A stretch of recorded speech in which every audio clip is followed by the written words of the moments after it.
All good. Let's go. All right, we're live. So, hello everyone. Whoever's joining already, I'm sure some people will trickle in, but this will be posted after the fact in any case. But today we are focusing on VCE. We've got the English exam in a couple of days, so special guests rejoining. We had the chat earlier in the year, right? But we've got Tom and Finn, who got perfect marks in their VCE English exams. So if you're doing some last minute study or revision, hopefully this should prove helpful. And we're going to do like a short, sharp revision session here. I guess we did one for the HSC a couple of weeks ago, guys, and it went for 5 hours. But this one's probably going to be a little bit more efficient, we'll say. And yeah, let's just get straight into it. So thanks for joining, both of you. I hope you've both been well.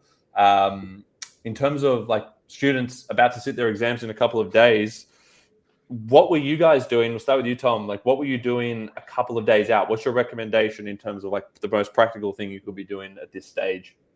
A couple of days out, the main thing now is just not burning yourself out. So I'd probably still be doing like a couple essays, but the day before I would just keep it at maybe a paragraph or two, or placing most of my focus on practice plans and prompt unpacks, just to not overwhelm myself in that important lead up. Cool. And Finn, what about you, man? Similar to Tom, I think in terms of prompt unpacks, I don't think there's too much benefit you can kind of get out of essays in the days before your exam. I think I was also starting to organize my routine a little bit, just trying to wrap my head around what I'll be doing on the day. And there's content focused stuff like that. Makes sense. So like, let's just double click on those. So like prompt unpacks, if you're up to that point though, what does that assume you've already done at this point? Because some people might be trying to compress the other steps, into the last few days and the next couple of days. What's assumed in that? If you're doing prompt unpacks, what have you already kind of got ready to go? I suppose that you're doing prompt unpacks with the assumption that you've already got a decent bank of evidence kind of with that. That's always something you can work in, but the focus is more so now on just generating those ideas that kind of will impress assessors and will really help demonstrate your knowledge. So I think there is a bit assumed in that, in terms of just that your quotes, your characters, and your events, and it's really just focused on generating those different kind of perspectives on the text now that you can justify. And Tom?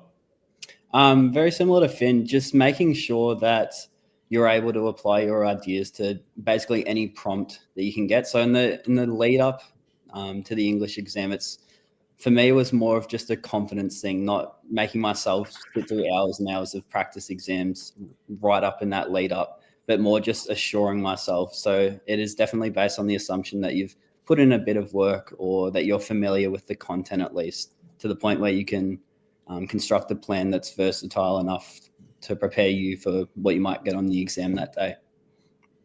Okay, cool. And just in terms of like the text responses, for instance, like how are you guys going about learning those core materials? Like how much are you doing? You said, characters, events, but like specifically, how did you guys actually go about having a clear framework to take into your exam and be ready to like write really fast? Obviously, you got a lot to get down, and you can talk about like quantity as well here. But in terms of getting a really efficient response completed, what was literally already in your head before you started those sections of the exam? Maybe go first, Tom. Well, in the lead up, I made sure that I kind of had a very versatile plan that I could adapt to any prompt that I got. So I separated my ideas into this context, crisis, resolution structure. And I kind of organized my ideas in that sort of way so that I could apply it to anything I got on the day. So basically, it's just a matter of really understanding your themes deeply, making sure you've got coherent and concise, clear notes, just to make sure that you are prepared to write on anything. So I do think the prompt unpacks help with that a lot. They can uncover gaps in your knowledge, and in the lead up, figuring out those gaps in a prompt unpacked it's a bit better than writing an essay and just realizing you're completely stuck. It allows you to just quickly fix your mistakes, go into your notes, add some of that stuff that you might have been missing.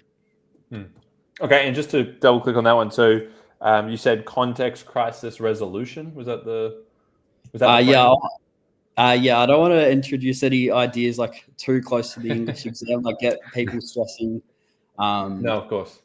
But I can touch on it a little bit if you would like. Well, more so like I don't want people, as you said, you don't want like to freak people out and be like, oh, I need to change my whole essay structure and intention there. But I just think the kind of macro principle there is having a clear framework that is adaptable, that you can play with different prompts with, because we can get into the prompt unpack process in a second.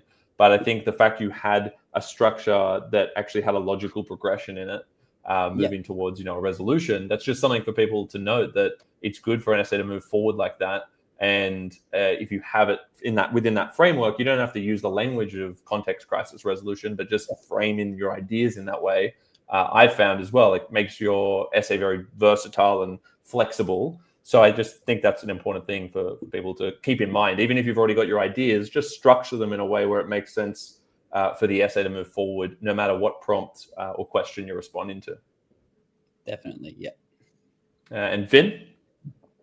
I think in terms of just evidence as well, I mean, you're better off understanding evidence as it relates to the ideas that you're going to make, right? So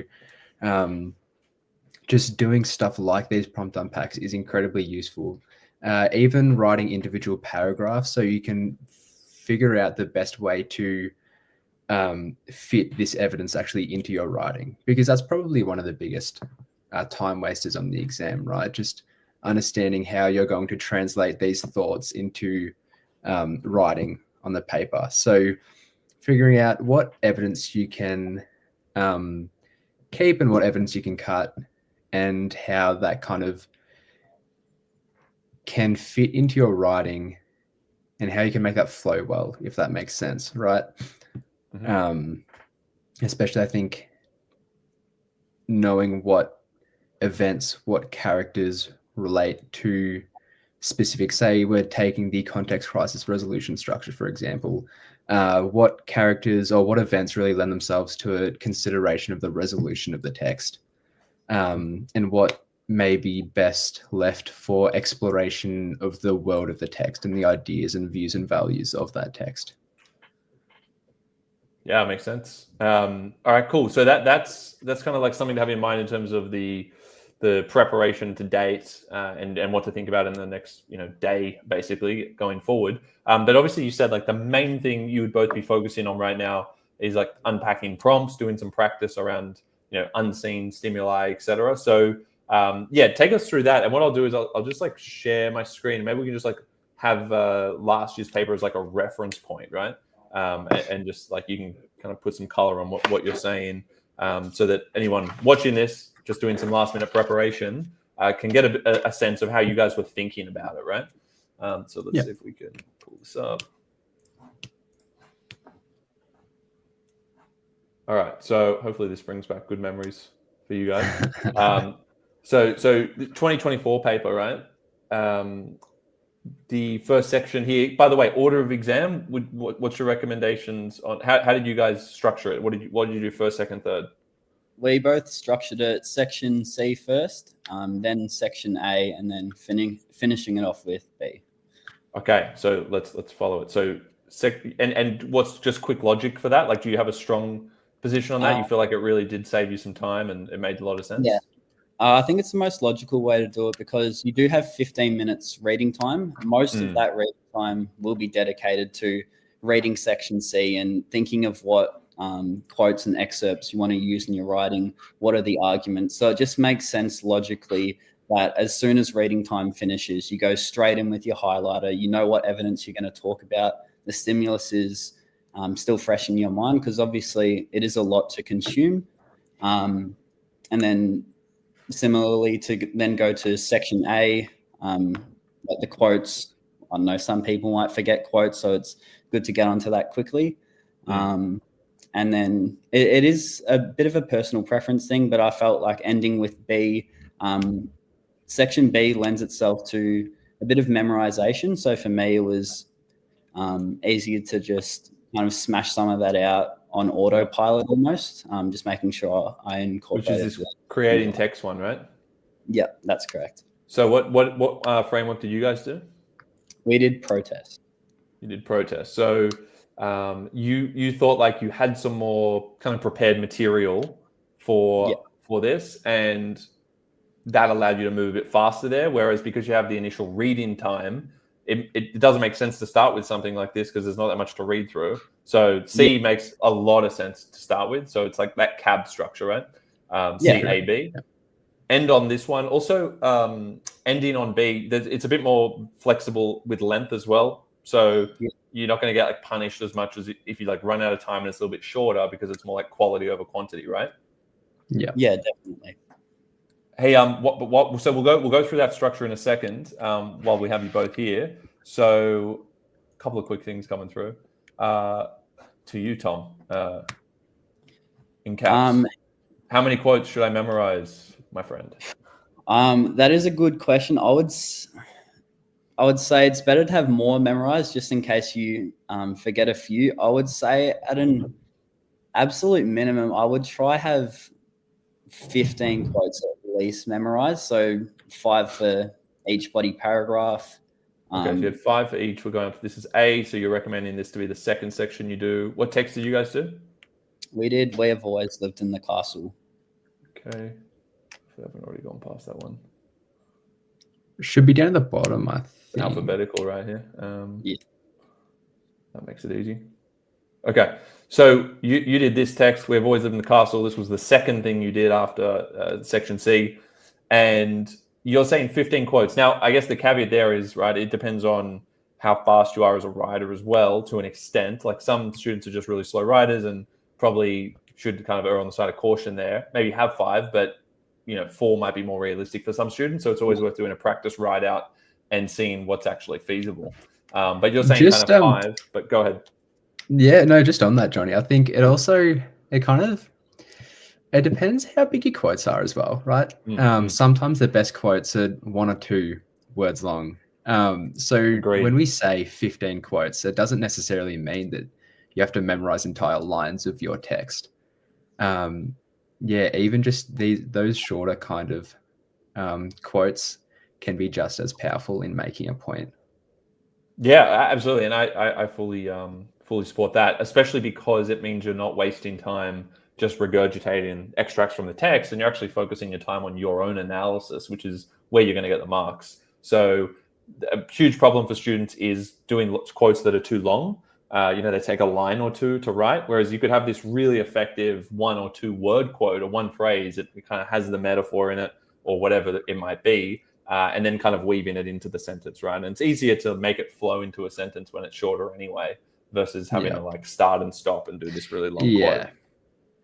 Yeah. So great point. I guess when I was saying it depends on writing speed, I was kind of assuming that when you have a quote, say it has a particular technique or some meta language that goes with it, usually students think about it as like a sentence of analysis, or it's like that's like a package, right? So you have like the quote, the meta language, and then you're explaining the effect of it. But it is feasible, of course, to do 5 quotes within like 3 sentences because you're actually using multiple at once. So are you guys talking about it in that respect, or like how were you kind of structuring the sentences with the quotes?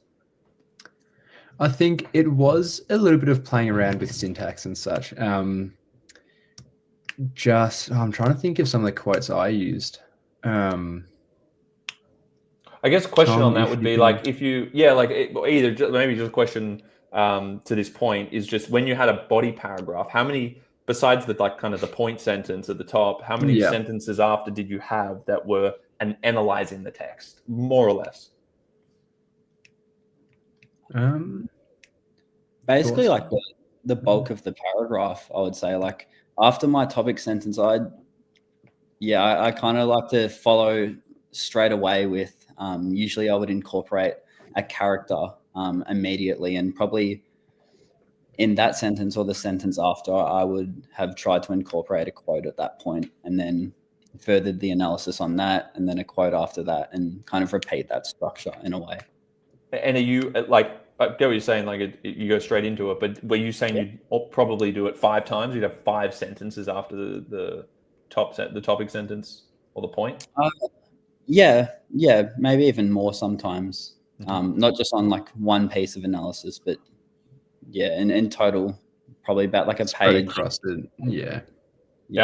Okay, cool. And then that's the thing we caveat, because like some students just aren't going to be able to write as much, as you, and some will be able to write a little bit more. So hopefully you will kind of like put yourself to the test and time yourself doing a response to an unseen prompt, because that's the only way you'll really get a realistic sense of how much you can produce, which is important because you want to make sure you have a complete piece, right? You want to make sure you actually finish to give yourself the best shot at the best mark.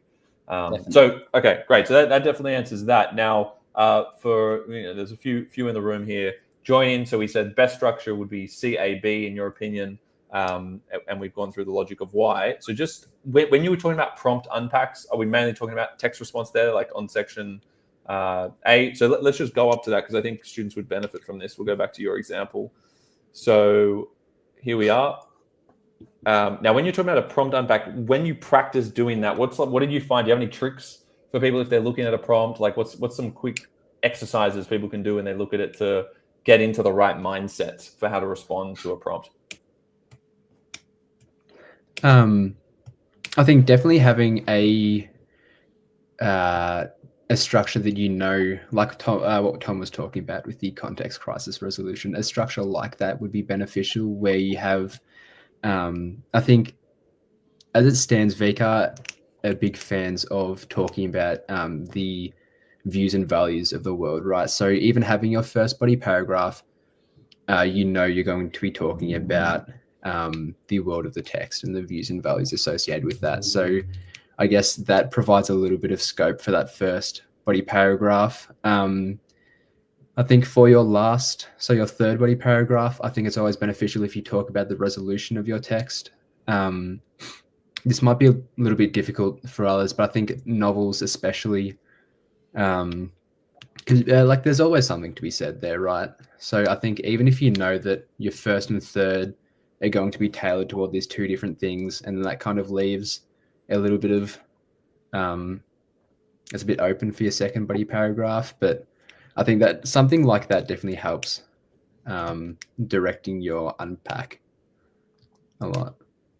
All right, cool. And Tom, and you feel free to just jump in with one of these as an example. I guess like students watching this might want to quickly see how you would quickly dissect this, separating what's the most important from the least important sections. Well, I kind of do follow a similar process to Finn, just thinking in terms of the structure you're used to using. So for some people that might be yes, yes, no. For us, it was context crisis resolution. So like in terms of this prompt, there's like mention of the world created by Jackson. So already I'm thinking of construction and like deliberate choices, and just really trying to scope in on the words as well. Like don't be afraid to like use your dictionary. Like often we assume we know what words mean, but sometimes a dictionary can give you a bit more insight on the scope of the word, and it might even give you some hints on like what else you could write about. So for me, I'm reading this and I'm reading unrelenting cruelty, unrelenting, like thinking things like persistence. So in the context of this text, the persistence of patriarchy, like continually trying to undermine women's attempts to escape it.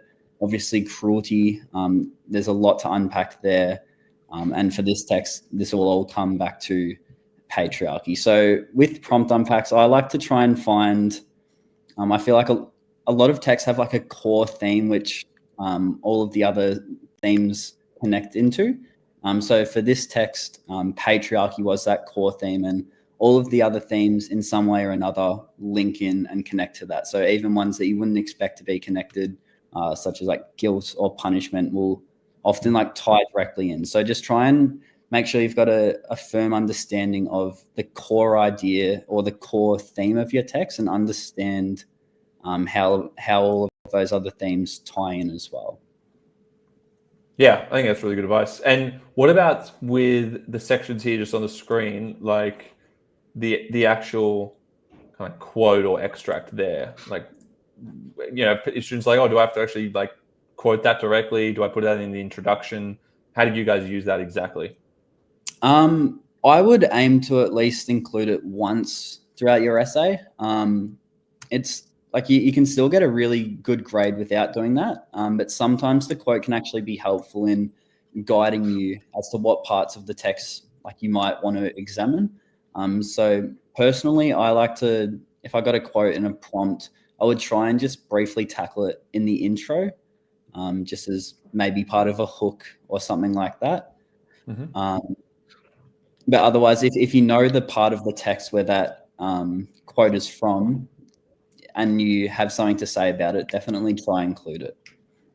The quote probably also helps in narrowing the scope of this kind of theme as well, right? Like it suggests that a consideration of unrelenting cruelty is better directed towards, I guess, like the characters or even the kind of the power dynamic between those characters. This was a really specific point in the text. And so I guess unrelenting cruelty really ties into that specific situation and all of the events associated with that specific situation. So almost use that as a bit of a foundation to kind of like spring off of, because that does guide your analysis a little bit. It probably use this as a bit like a little bit of a stimulus, right? It just helps you with your writing. If you're not sure of where you should go with unrelenting cruelty, you can use the quote to kind of like better determine where you should start off. Yeah. Okay, cool. And like, so do you keep coming back to it specifically? Like, were you guys dropping that extract in multiple times? You mentioned like you might have it once, but would you pluck a little bit out of that, or it's really just something to help you refine your interpretation of the following statement? You probably could. I think just identifying the most important thing is probably just to identify the central theme of the quote and to kind of just keep coming back to that theme. You don't necessarily have to bring up the specific event or the specific quote, but just as long as you're coming back to the idea of unrelenting cruelty as suggested by that quote, or however else this kind of prompt layout may be provided in your exam. Cool. And would you refer to it as a quote, prompt, extract, that top line? How would you guys refer to it? I wouldn't refer to it explicitly as that. If I was going to incorporate it, I'd probably just embed it as a quote, or like even just part of it as a quote. Like I wanted to be unhappy or something like that. Yeah, love it. Yeah. Cool. And then just before you quickly move on, do you have any other like advice for addressing an unseen prompt like this on the day of the exam? For this second prompt, especially fear, I think if you're struggling with prompts that are kind of centered around this one theme of, say, fear, or it could be, I don't know, societal expectation is another thing. It's useful to think of these single things as how they're using tools in the text, if that kind of makes sense. So we see multiple ways in which fear is used in We Have Always Lived in the Castle as a tool. It can be used by both the oppressor and the oppressed. So I think if you're struggling to understand this central theme here, thinking of how it can be used, manipulated, exploited in your text is definitely something I would suggest that you do, because it kind of lends itself to so many different perspectives, right? And that's what can be really beneficial in giving your piece the depth that it needs for that kind of upper high level. Yeah, good advice. And Tom, anything to add on that? Well, for a prompt like this as well, just making sure you understand the task words as well. It's like one of the more basic things, but it's just important to keep in mind. But to what extent it does invite you to actually express the extent that you do agree or disagree. And in this case, like whether you agree that it's justified or not. And like that will form the basis of your contention. And for a prompt like this, like to form a contention, you want to kind of consider multiple sides. So for a prompt like this, like fear would be justified of like the women living in this patriarchal society. And we see in the novel that society or patriarchy in itself is also scared of women in a way. So there's like, you got to consider the multiple sides to an idea as well, and try and capture those in your contention if you can as well. Yeah. Okay, cool. So with the to what extent, you mentioned before with do you agree, you could still have your kind of like context crisis resolution framework. You could still have your existing framework applied. You said sometimes it makes sense to do like a yes, no, like, I agree with this, but I don't agree with this part, or to this extent. Does that structure similarly apply here? Like to what extent you might say, to a significant extent, however, then there's a little however in there, and you kind of place that within the resolution paragraph. Like, do you guys think about those things in a connected way in terms of your existing framework? And then, what kind of language would you use, and how would you kind of think about the framing?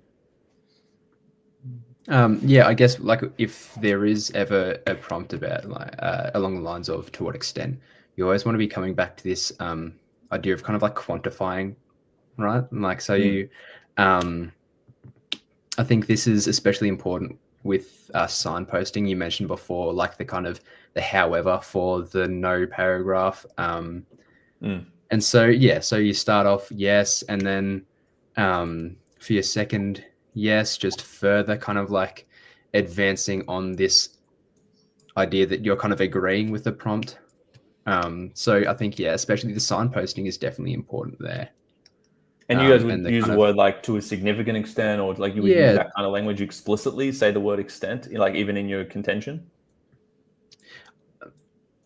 I would, personally, you definitely can. And if you want to be really clear, I would advise doing that. But if you feel like you're confident with your writing and you can express the extent without actually saying it, that is probably the option I would opt towards, as long as it's clear to your assessor that you have taken a stance. You're not just saying but also nah. Like you're taking a clear stance, and that's reflected both in your contention and throughout your analysis as well.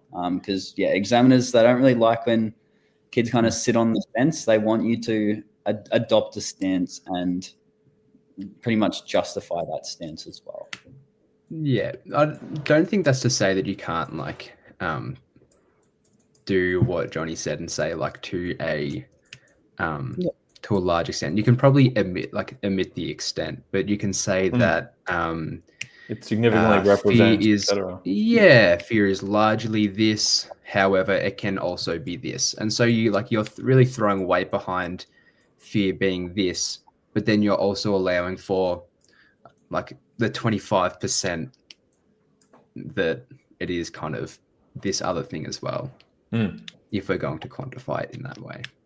Yeah, and that's the thing. Obviously, it's not like a mathematical equation, but you need to also indicate some level of agreement and disagreement. And I imagine with most questions and prompts, there's always like a possibility to offer some disagreement, even if it seems like, it's a clear-cut answer, yes. If you can show some disagreement, right, it shows a little bit more nuance to your understanding.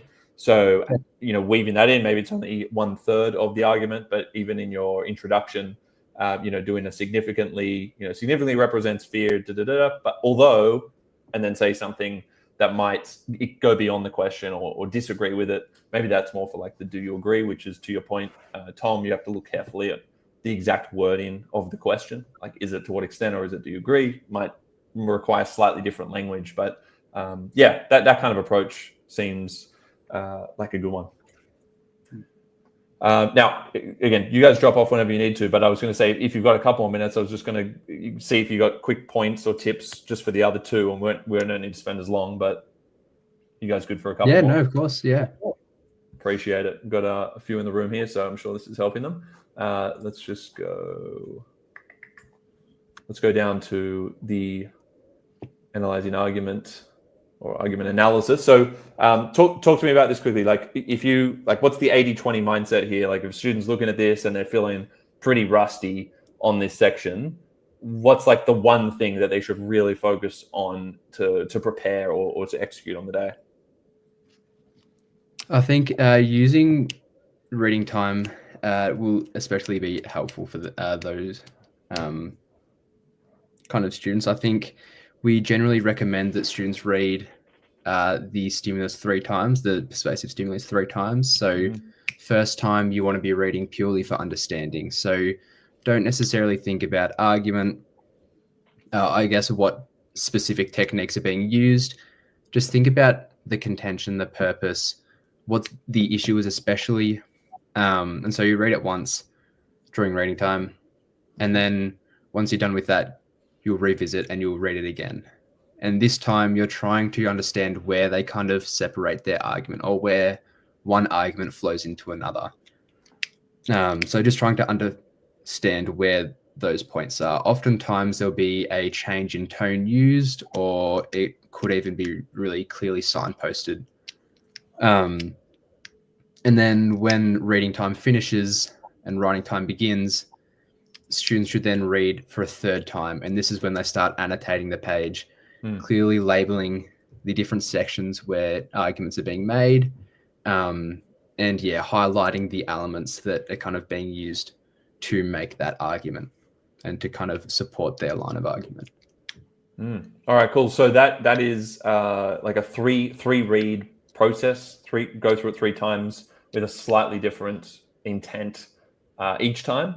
And for you guys, it was like kind of the 3rd read is when writing time started, so you can start jotting down the annotations that will then be used in your response.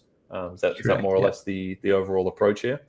So as soon as it starts here, we're saying times 3 reads. Yeah, and don't be afraid to kind of cut a bit of time out of writing time, especially. I think I spent about 10 minutes actually annotating the piece, because that's just time saved. Yeah, so I think like generally students spend about an hour per section, right? So 10 minutes annotating the piece and then 50 minutes writing.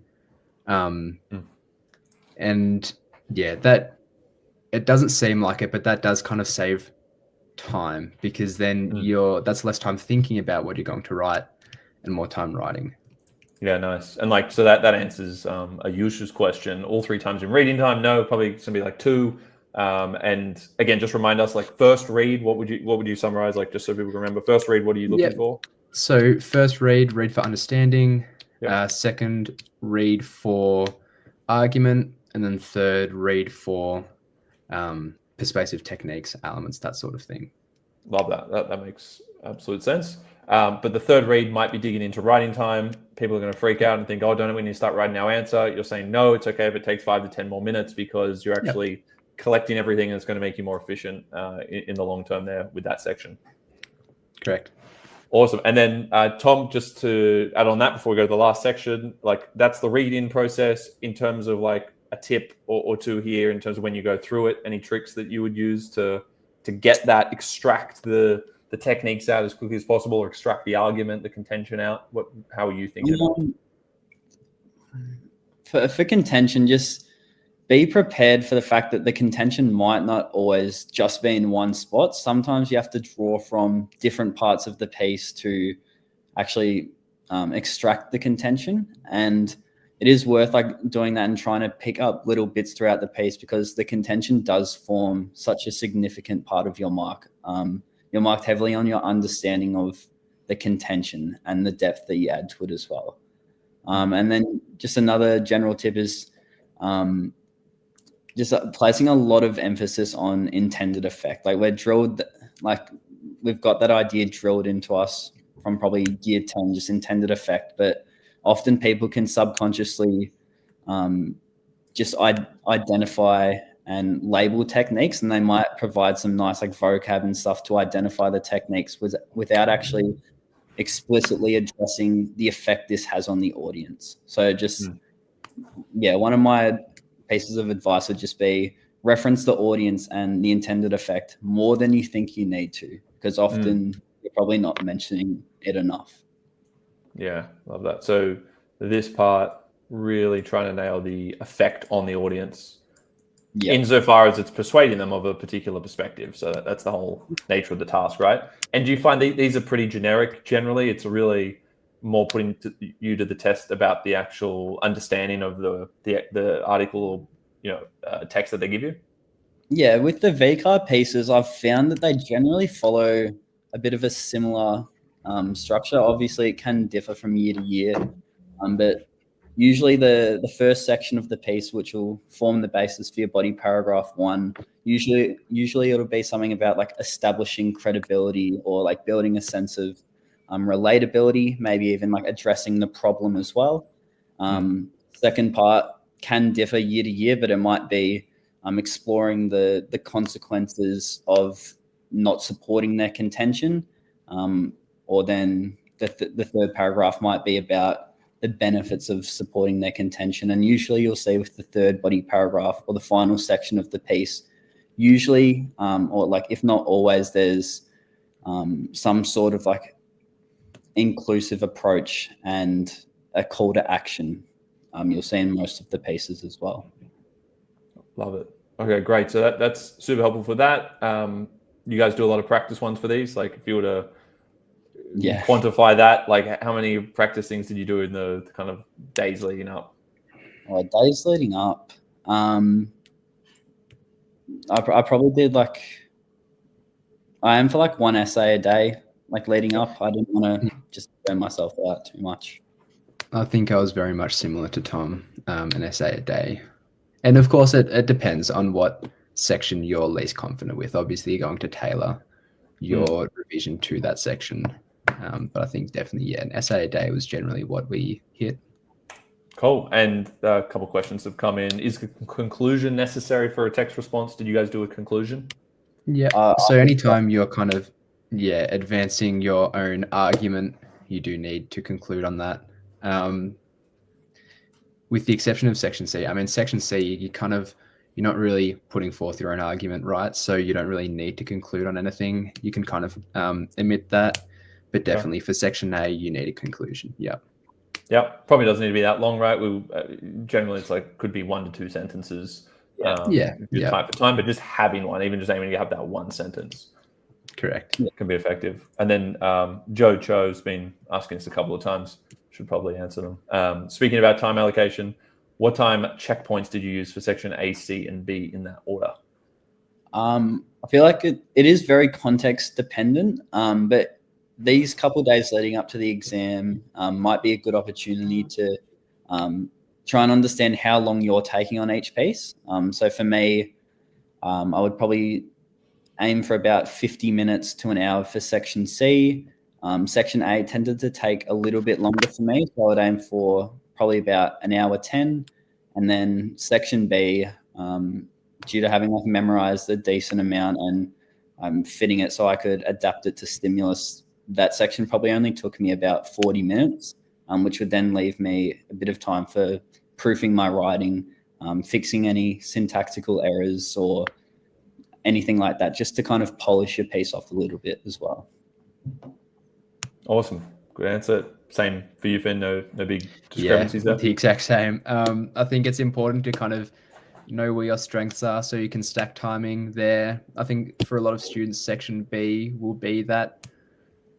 So definitely try and take that into account. Maybe allocate more time towards your weaker section so you can get that depth and you can kind of make up for that.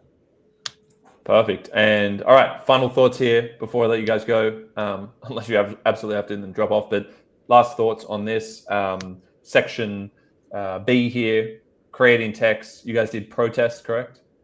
Yep. All right. Tom, you take it first. Then Finn, you can add something else. Just 2 insights we're looking for here, like one from each. So most effective strategy here for you in terms of preparing and going into the exam, what to do on the day. How do you think about this? My main thing would probably be to find a core idea that's present in pretty much any stimulus you'll get. So for me, after doing lots and lots and lots of protest pieces, I found that the idea of voice was present in every single stimulus. Like say, for example, stimulus 1, even though there's no explicit mention of voice and you might not think it relates to voice, is like if we have a look, if you fell down yesterday, stand up today.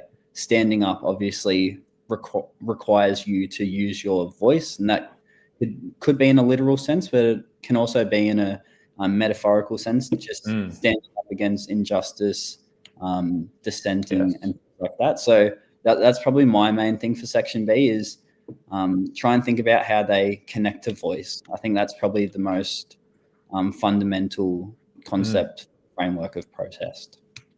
That's awesome. Love that. And then just quickly, sorry, Finn, just before you add there, just to apply it to here. So this is a similar thing, like this person's standing up, like resisting the pattern, a pattern that might be unjust. It's same thing, right? It's having a voice. This stimulus in particular is quite closely connected with the title that was given, and like resisting and persisting. Resist in particular does invite a consideration of voice. Like to resist, you also often have to use your voice. To persist, that invites consideration of things such as a sustained voice, which is often a core aspect of successful protest. Nice. So the persist adds this like sustained element. Love it. Yeah. All right. Sorry, Finn, what were you going to say? No, yeah, there's kind of 2 points that I just would like to make here. When you get a title and it's 2 words, I think from what I've seen, VCA kind of like to stick to 1 or 2 words. Look, that's not to say that they won't come out with a phrase, but when it is presented like this, I think Tom kind of touched on this, but just identifying a central theme in the title or even rewording it in a way that kind of presents one idea. So resist and persist, what I did is kind of merge that into one idea of sustained resistance. And that might make it easier. Instead of having 2 fragmented kind of elements, it kind of unifies them. And then you can interpret the stimulus through that one kind of lens. And I think if students, this is kind of touching on my second point, but if students are struggling with unpacking stimulus, VCAR released something a while ago called their Big Ideas Overview. And what that is a bunch of different kind of ways that they can approach their framework. So almost different things they can talk about, right? So for protests, one of their points was this consideration of is protest just as effective if it's a single person contrast to an entire collective, or is like what are the consequences of a passive voice? So definitely I think that it's available for all frameworks, and it's a good way for students to kind of see the different ways and different perspectives they can adopt to interpret this stimulus. Yeah, nice. And did you guys did you specify, because it says use at least one of the following stimuli? So what did you do in practice about that at least one? On the answer booklet, you'll get, students that have done trial exams will know this, but you get your little boxes that say stimulus 1, 2, 3. I think general advice is to stick to about 2 stimulus. I mean, that's kind of the sweet spot, right? It allows you enough depth because you've got kind of 2 different things you can talk about, but it's not like you ticked every stimulus because you wrote this memorized piece and you think, yeah, it could be this one, it could be the other 2 as well. So it seems a really deliberate kind of thing if you tick 2 stimulus. Yeah.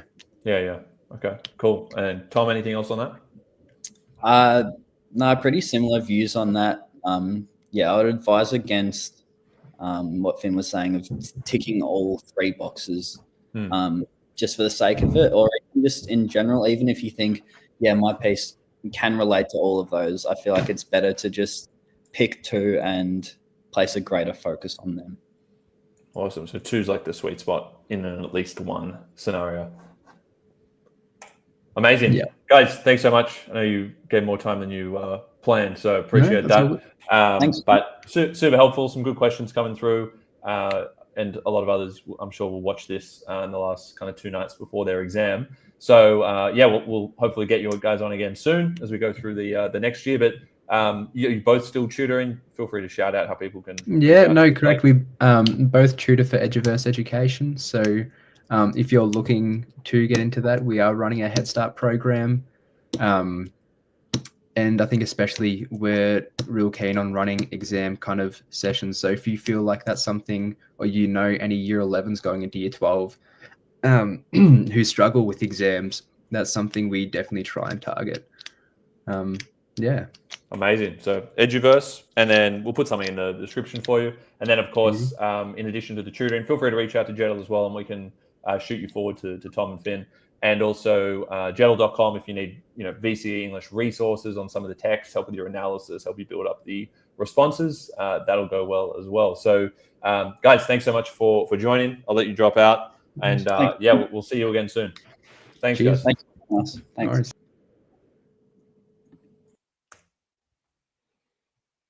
All right, cool. That was fun.